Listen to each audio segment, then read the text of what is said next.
Тя ми изневеряваше с кръстника на детето ми. А кръстника на детето ми е Клаудио Кишеро. Година и половина.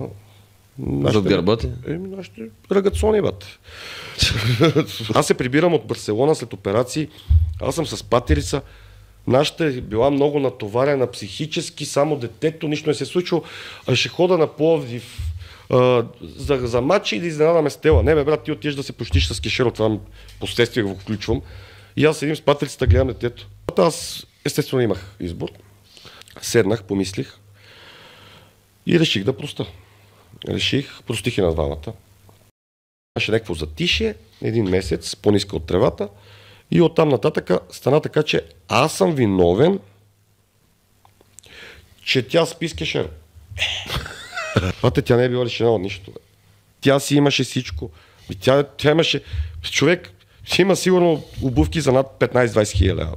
Тя ми изпи както физически, така емоционално, така и финансово. Тя граби каквото можа. Не най-много е яд, че не взема повече. Защото това дете го обичам повече от всичко на света.